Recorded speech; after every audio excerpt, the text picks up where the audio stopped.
Sa ngalan ng Ama at ng Anak at ng Espiritu Santo, Amen. ang pagpapala ng ating Panginoong Heso Kristo, ang pag-ibig ng Diyos Ama, at ang pakikipagkaisa ng Espiritu Santo naway sumainyong lahat. At sumaiyo rin. Mga kapatid, tinipon tayo bilang mga kaanib na angkan ng Diyos, kaya dumulog tayo sa maawaing Panginoong nagpapatawad ng lubos. Sinugong tagapagpagaling sa mga nagsisisi, Panginoon, kaawaan mo kami. Panginoon, kaawaan mo kami. Dumating na tagapag-anyaya, mga makasalanay magsisi, Kristo, kaawaan mo kami. Kristo, kaawaan mo kami. Nakaluklok ka sa kanan ng Diyos Ama para ipamagitan kami. Panginoon, kaawaan mo kami. Panginoon, kaawaan mo kami. Kaawaan tayo na makapangyarihang Diyos, patawarin tayo sa ating mga kasalanan at patnubayan tayo sa buhay na walang hanggan. Amen. Manalangin tayo. Ama naming makapangyarihan, ibalik mo kaming muli sa iyong piling at upang ganap na pakinabangan namin ang 40 araw na paghahanda para sa Pasko ng pagkabuhay. Hubugin mo sa iyong aral ang aming kalooban sa pamamagitan ni Jesucristo kasama ng Espiritu Santo magpasawalang hanggan. Amen. Maupo po ang lahat.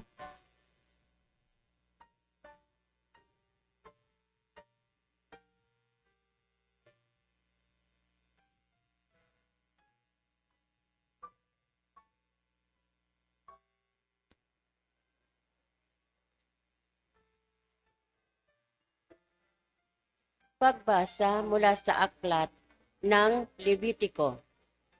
Sinabi ng Panginoon kay Moises, sabihin mo sa buong kapulungan ng Israel, magpakabanal kayo, sapagkat akong Panginoon ay banal. Huwag kayong magnanakaw, manlilinlang o magsisinungaling. Huwag din kayong manunumpa sa aking pangalan na walang katotohanan, pagkat yun ay paglapastangan sa ngalan ko. Ako ang Panginoon. Huwag ninyong dadayain o pagnanakawan ang inyong kapwa. Huwag ninyong ipagpapaliban ang pagbabayad sa inyong pagtrabaho. Huwag ninyong aapihin ang mga bingi at lalagyan ng katitisuran ang daraanan ng mga bulag. Matakot kayo sa Diyos. Ako ang Panginoon. Huwag kayong hahatol ng walang katarungan upang pagbigyan ang mahirap o ayusin ang mayayaman. Huwag ninyong ipamamalita ang kasisiraang puri ng inyong kapwa ni sasaksi laban sa inyong kapwa upang ipahamak lamang siya. Ako ang Panginoon. Huwag kang magtatanim ng galit sa iyong kapwa. Sa halip, pangangaralan mo siya at ngayon hindi ka magkakasala dahil sa kanya. Huwag kang maghihigante o magtatanim ng galit sa iyong mga kasamahan. Ibigin mo ang iyong kapwa gaya ng iyong sarili. Ako ang Panginoon. Ang salita ng Diyos. Salamat sa Diyos. Salmong tugunan. Espiritong bumubuhay ang salita ng may kapal. Tayo pong lahat. Espiritong bumubuhay ang salita ng may kapal. Ang batas ng Panginoon ay batas na walang kulang. Ito'y utos na nagdulot sa tao ay bagong buhay. Yaong kanyang mga batas ay mapagtitiwalaan, nagbibigay ng talino sa pahat ng kaisipan. Tugon, Espiritong bumubuhay ang salita ng may kapal. ang tuntuning ibinigay ng puon ay wastong utos.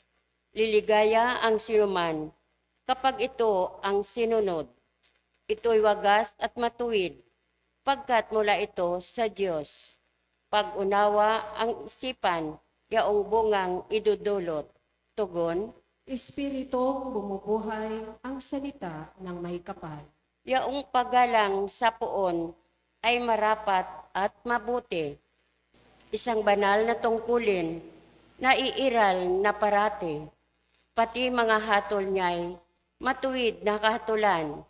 Kapag siya ang humatol, ang pasya ay pantay-pantay. Tugon, Espiritong bumubuhay ang salita ng may kapal. naway itong salita ko at aking kaisipan. Sa iyo ay malulugod, Panginoon ko't kanlungan. O ikaw na kublihan kong, ang dulot ay kaligtasan. Tugon, Espiritong bumubuhay ang salita ng may kapal. Tumayo po ang lahat. Kamu'y aming diringgin, huwag kamu'y aming susundin, huwag kamu'y aming tutupdin. Ngayon, panahong marapat, panahon ng pagliligtas, araw ngayon ng pagtawag upang makamit ang habag ng Panginoon matapat. Kamu'y aming diringgin, huwag kamu'y aming susundin, huwag kamu'y aming tutupdin. Sumainyo ang Panginoon. At sumaiyo rin, Ang mabuting balita ng Panginoon ayon kay San Mateo. papuri sa iyo, Panginoon. Noong panahong iyon, sinabi ni Jesus sa kanyang mga alagad, "Darating ang anak ng tao bilang hari, kasama ang lahat ng anghel at luluklok sa kanyang maringal na trono. Sa panahong iyon, matitipon sa harapan niya ang lahat ng tao. Sila'y pagbubukod-bukirin niya tulad ng ginagawa ng pastol sa mga tupa at mga kambing. Ilalagay niya sa kanyang kanan ang mga tupa at sa kaliwa ang mga kambing. At sasabihin ng hari sa mga nasa kanan, 'Halikayo, mga pinagpala ng aking ama. Pumasok na kayo at manirahan sa kahariang inihanda para sa inyo mula pa ng likain ng sanlibutan. Sapagkat ako'y nagutom at inyong pinakain, nauhaw at inyong pinainom. Ako'y isang dayuhan at inyong pinatuloy. Ako'y walang maisuot at inyong pinaramtan. Nagkasakit at inyong dinalaw. Ako'y nabilanggo at inyong pinuntahan. Sasagot ang mga matuwid, Panginoon, kailan po namin kayo nakitang nagutom at aming pinakain o nauhaw at aming pinainom? Kailan po kayo naging dayuhan at aming pinatuloy o kaya'y walang maisuot at aming pinaramtan? At kailan po namin kayo nakitang may sakit o nasa bilangguan at aming dinalaw? Sasabihin ng hari, sinasabi ko sa inyo, nang gawin ninyo ito sa pinakahamak sa mga kapatid kong ito ay sa akin ninyo ginawa. At sasabihin naman niya sa mga nasa kaliwa, lumayo kayo sa akin, mga sinumpa, kayo'y pasaapoy na di mamamatay na inihanda para sa diablo at sa kanyang mga kampon. Sapagkat ako'y nagutom at hindi ninyo pinakain, nauhaw at hindi ninyo pinainom. Ako'y naging isang dayuhan at hindi ninyo pinatuloy. Ako'y nawalan ng maisuot at hindi ninyo pinaramtan. Ako'y may sakit at nasa bilangguan at hindi ninyo dinalaw." At sasagot din sila, "Panginoon, kailan po namin kayo nakitang nagutom, nauhaw, naging dayuhan, nawalan ng maisuot, may sakit o nasa bilangguan at hindi namin kayo pinaglingkuran?" At sasabihin sa kanila ng hari, "Sinasabi ko sa inyo, ng pagkaitan ninyo ng tulong ang pinakahamak sa mga ito, ako ang inyong pinagkaitan. Itataboy ang mga ito sa kaparusahang walang hanggan. Ngunit ang mga matuwid ay tatanggap ng buhay na walang hanggan. Ang mabuting balita ng Panginoon. Pinupuri ka namin, Panginoong Hesukristo. Ngayon po ay Lunes sa unang linggo ng 40 araw na paghahanda. Pinaghahanda tayo para sa panahon ng pakikipagtagpo natin sa Diyos. Isang magandang paalala po ito na muli natin mapagnilayan kung ano ba ang ating mga ginagawa at ano ang hindi natin ginagawa. Sa panahon ng Kwaresma, magiging abala tayo, marami tayong gagawin. Pero ito bang ginagawa natin o mga balak nating gawin ay sa talagang magiging kapaki-pakinabang? Ito ba talaga yung nais ng Diyos na ginagawa natin? Kasi baka baliwala ito pagdating ng araw.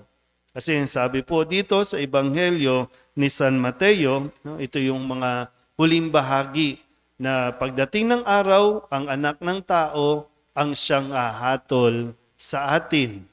At ang sabi, pagbubukod-bukurin niya ang mga tao na parang mga tupa at kambing. Ang mga tupa sa kanan, ang mga kambing sa kaliwa. Ang mga tupa, ito yung mga tumulong, nakipagkapwa tao. Ang mga nasa kaliwa, ito yung mga walang pakialam sa kanilang kapwa. Dahil nga sinasabi din na kung ano ang ginawa natin sa ating kapwa, ay ginawa natin sa Diyos, at kung ano yung hindi natin ginawa sa ating kapwa, ay hindi natin ginawa sa Diyos. So, hindi natin po pwedeng sabihin na wala tayong pakialam. Lalo't lalo na, hindi natin pwedeng sabihin na wala naman tayong ginagawang masama sa ating kapwa. Sabihin niyo nga po, wala akong ginagawang masama. Sigurado ba talagang wala? Kaya nga yung panahon ng Kwaresma, suriin natin mabuti. Wala ba talaga tayong ginawang masama? Isip mabuti, ha? Okay, kung talagang wala, siyempre hindi naman natin pwedeng husgahan ang bawat isa. Kasi ang sabi, nasa Diyos ang panghusga. Siya ang hahatol sa atin kung wala ba talaga tayong ginawang masama. Pero okay, pwede natin bigyan ng benefit of the doubt, wala talaga tayong ginawang masama. O, ang next question, may ginawa ba tayong mabuti? Kasi hindi lang basta, wala akong ginawang masama. Eh ang tanong, may ginawa ka bang mabuti? Kasi yan yung dalawang bagay na itatanong sa atin. Hindi yan kung magkanong naipon mo, anong natapos mo, anong naabot mo sa buhay, anong naipundar mo, hindi yan. Kundi kung ano ang ginawa mo, at hindi mo ginawa na dapat mong ginawa. Minsan, ang hilig natin mag-justify kung bakit ayaw nating gumawa o magbigay ng mabuti sa ating kapwa.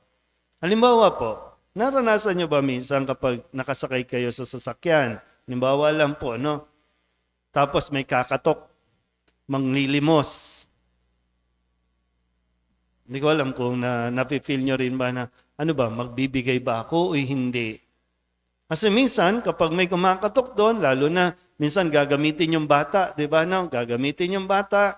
Kasi pag nakita mo na yung bata, talagang maawa ka. Pero minsan nasasabi natin na, aabuso ang mga ito. Kaya sila nandiyan dyan kasi may nagbibigay. So kung wala nang bibigay, walang manghihingi sa daan. Hindi ko alam kung tama ba o gina-justify lang natin yung hindi natin pakikialam o hindi natin pagbibigay sa kanila. Kasi makikita mo naman, no? O yung mga, minsan mga bata na, kabataan na, no, na maglilimos doon. Pagkatapos, pag di mo binigyan, makikita mo nando doon, andusay doon, naguhuntahan doon, nagsiselfone doon. Pero ano nga ba talaga? Minsan may dilemang gano'n, no? Ano ba, tutulungan ko ba? Magbibigay ba ako o hindi? Pero hindi natin alam. Matsempohan natin na baka mamaya si Jesus na nga yung kumakatok, pero dahil ginagamit natin yung ibang mga justification, ayon sa batas, bawal magbigay. Pero nagbibigay ba tayo sa ibang paraan? Sa tamang pamamaraan? Nag-aabot ba tayo? Yan, di ba? Isa sa mga kailangan natin tutukan ngayong 40 araw ay yung kawang gawa. Hindi lang tayo pwedeng dasal ng dasal. Tapos wala tayong kawang gawa. So kahit ma-memorize natin yung 4 na misteryo ng pagro-rosaryo, pero wala tayong ginagawa na pagkilos, kasi yun dapat yung nagkakaroon ng bunga. Wala din. Sa konteksto ng Ebanghelyo natin ngayon, may pagdating na araw, kung anong ginawa mo at ano ang hindi mo ginawa na dapat ginawa mo. Nawa, ang panahon ng Kwaresma ay magbigay sa atin ng mas malalim na pakikipag-ugnayan sa ating kapwa, lalo tigit sa pangangailangan ng iba. Amen?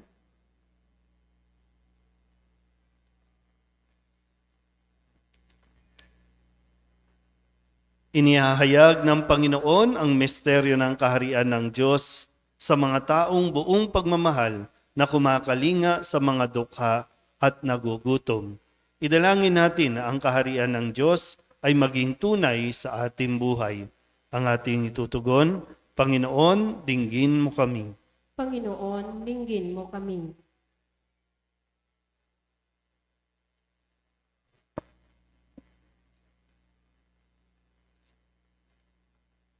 Ang simbahan, naway maging isang tahanan para sa mga naliligaw ng landas, ulila, mahihina at bigo.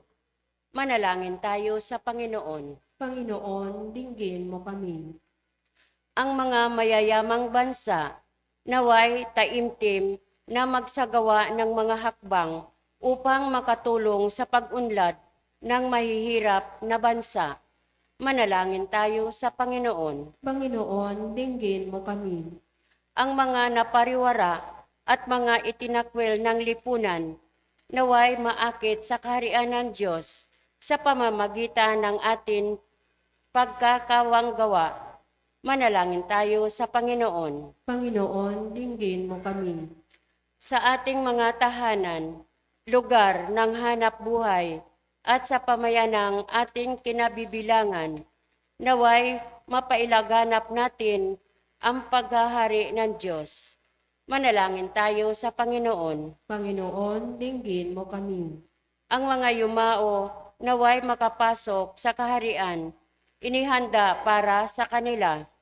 Manalangin tayo sa Panginoon. Panginoon, dinggin mo kami. Idulog din natin sa Panginoon ang ating mga personal na kahilingan at mga panalangin para sa ating mga pamilya. Kasama ang lahat ng mga kahilingan ng mga nanonood sa online. Lahat ng mga misang pasasalamat, espesyal na intensyon, agarang paggaling ng mga may sakit, at ang lahat ng mga kaluluwa na iniling na ipagdasal sa misang ito.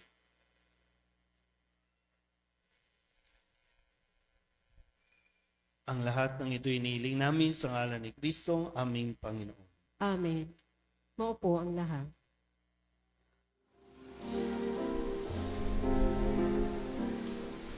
Buksan ng aming puso, turuan mo sa bawat pagkukuro, lahat ay makayakap. Buksan ng aming isip, sikatan ng liwanag ng kusang matangkilik, tungkuling nabanag. Buksan ng aming palad, sarili maialay. Tulungan mong ihanap kami ng bagong malay. Manalangin kayo mga kapatid upang paghahain natin ay kalugdan ng Diyos Amang makapangyarihan. Tanggapin nawa ng Panginoon itong paghahain sa iyong mga kamay, sa kapurihan niya at karangalan sa ating kapakinabangan at sa buong sambayanan niyang banal. Ama naming lumikha, maging kalugod-lugod nawa sa iyo ang aming paghahain upang ang iyong pagtataguyod ay pabanalin nito ang aming pamumuhay at ipagkamit kami nito ng iyong awa at kapatawaran. Sa pamamagitan ni Jesucristo kasama ng Espiritu Santo, magpasawalang hanggan. Amen. Sumainyo ang Panginoon. At sumaiyo rin. Itaas sa Diyos ang inyong puso at diwa. Itinaas na namin sa Panginoon. Pasalamatan natin ang Panginoong ating Diyos. Marapat na siya ay pasalamatan. Ama naming makapangyarihan, tunay nga marapat na ikaw ay aming pasalamatan sa pamamagitan ni Jesucristo na aming Panginoon. Binibigyan mo kami ng bagong pagkakataon upang ganapin ang paghahanda ngayon para sa pagdiriwang ng muling pagkabuhay. Kaysa ng iyong anak na minamahal, aming inilalaan ang panahon, talino't yaman para ganapin ang iyong kalooban na ang kapwa-tao ay lubos sa damayan. Sa pagdiriwang namin sa aming pagsilang bilang mga kaanib ng iyong sambayanan, kami iyong pinagkakamit ng katayuang ganap sa pagtatangkilik. Kaya kaysa ng mga anghel na nagsisiawit ng papuri sa iyo, na walang humpay sa kalangitan, kami nagbubunyi sa iyong kadakilaan.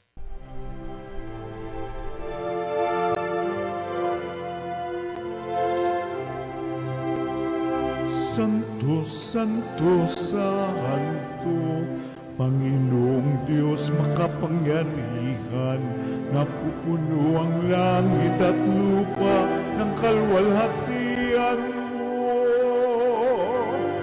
Hosana sa kaitaasan, pinagpalang na paririto sa ngalan ng Panginoon. Hosana sa kaitaasan.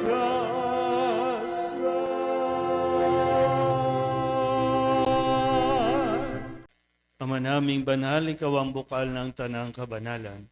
Kaya sa pamamagitan ng iyong Espiritu, gawin mong banal ang mga kaloob na ito upang para sa aming maging katawan at dugo ng aming Panginoong Hesu Kristo. Bago niya pinagtiis ang kusang loob na maging handog, hinawakan niya ang tinapay, pinasalamatan kaniya, pinaghati-hati niya iyon, iniabot sa kanyang mga alagad at sinap. Tanggapin ninyong lahat ito at kanin, ito ang aking katawan na ihahandog para sa iyo.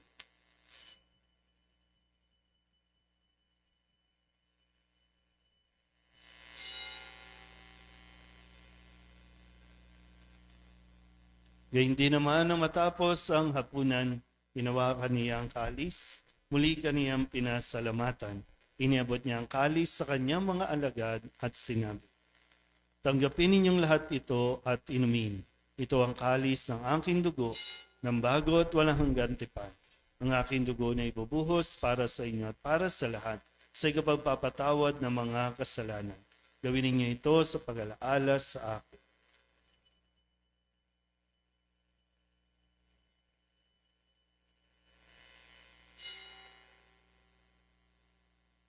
Ipagbunyi natin ang misteryo ng pananampalataya.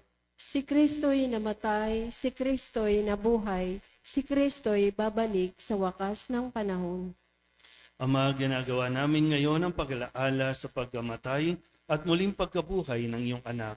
Kaya tiniaalay namin sa iyo ang tinapay na nagbibigay buhay at ang kalis na nagkakaloob ng kaligtasan. Kami nagpapasalamat dahil kami iyong minarapat na tumayo sa harap mo para maglingkod sa iyo. Isinasamo namin kami magsasalo-salo sa katawan at dugo ni Kristo ay mabuklod sa pagkakaisa sa pamamagitan ng Espiritu Santo. Ama, lingapin mo ang iyong simbahang laganap sa buong daigdig. Puspusin mo kami sa pag-ibig kay San Leon na aming Papa at ni Jose na aming Obispo at ng Tanang Kaparian. Alalahanin mo rin ang mga kapatid naming nahimlay na may pag-asang sila'y muling mabubuhay, gayon din ang lahat ng mga pumanaw. Kawaan mo sila at patuloyin sa iyong kaliwanagan. Kawaan mo at pagindapating kaming lahat na makasalo sa iyong buhay na walang wakas. Kaysa ng mahal na Birhen Maria na ina ng Diyos, ng kabiyak ng puso niyang sa San Jose. Kaysa ng mga apostol at ng lahat ng mga banal na namuhay dito sa daigdig ng kalugod-lugod sa iyo. May pagdiwang nawa namin ang papupuri sa ikararangal mo sa pamamagitan ng iyong anak na aming Panginoong Hesu Kristo. Sa pamamagitan ni Kristo, kasama niya at sa Kanya, ang lahat ng parangal at papuri ay sa iyo, Diyos Amang makapangyarihan, kasama ng Espiritu Santo, magpasawalang hanggan. Amen. Amen.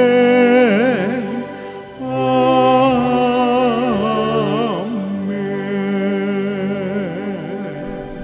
Sa tagubilin ng mga nakagagaling na utos at turo ni Jesus sa Panginoon natin at Diyos, ipahayag natin ang lakas loob.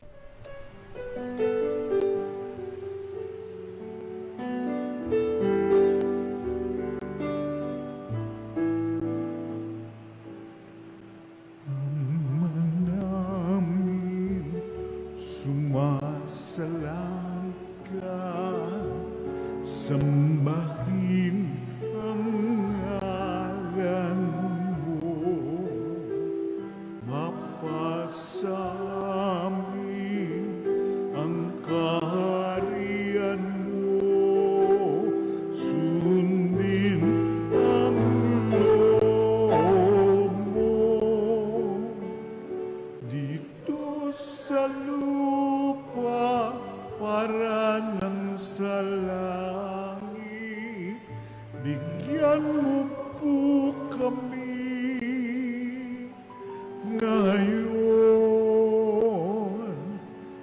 ng aming kakanin sa araw-araw at patawarin mo kami sa aming mga sala para ng pagpapatawan namin sa nagkakasala sa amin. At huwag mo kaming ipagdulot sa tukso, at yadya mo kami sa lahat. Nagiling namin kami ihadya sa lahat ng masama, pagkalooban ng kapayapaan araw-araw, iligtas sa kasalanan, at ilayo sa lahat ng kapahamakan, samantalang aming pinananabikan ang dakilang araw ng pagpapahayag ng tagapagligtas naming si Hesu Kristo. Sapagkat iyo ang kaharian at ang kapangyarihan at ang kapurihan magpakailanman. Amen. Panginoong Hesu Kristo, sinabi mo sa iyong mga apostol, kapayapaan ang iniiwan ko sa inyo, ang aking kapayapaan ang binibigay ko sa inyo. Tunghayin mo ang aming pananampalataya at huwag ang aming mga pagkakasala. Pagkalooban mo kami ng kapayapaan at pagkakaisa ayon sa iyong kalooban, kasama ng Espiritu Santo, magpasawalang hanggan. Amen. Ang kapayapaan ng Panginoon ay laging sumainyo. At sumaiyo rin. Magbigayan po tayo ng kapayapaan sa isa't isa.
Ito ang kordero ng Diyos. Ito ang nag-aalis ng kasalanan ng sanlibutan. Mapalad ang mga inanyayahan sa kanyang piging. Panginoon, hindi ako karapat-dapat na magpatuloy sa iyo, ngunit sa isang salita mo lamang ay gagaling na ako. Katawan ni Kristo, Amen.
tayo.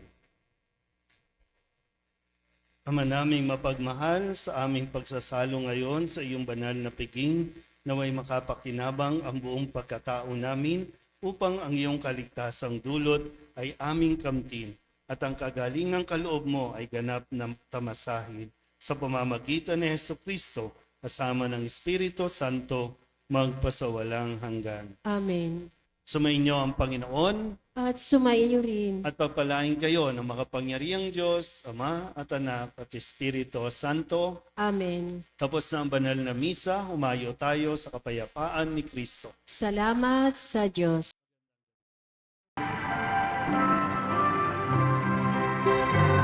Nuestro Padre Jesus Nazareno, sinasamba ka namin, pinipintungo ka namin, aral mo ang aming buhay at kaligtasan. Nuestro Padre Jesus Nazareno, iligtas mo kami sa kasalanan.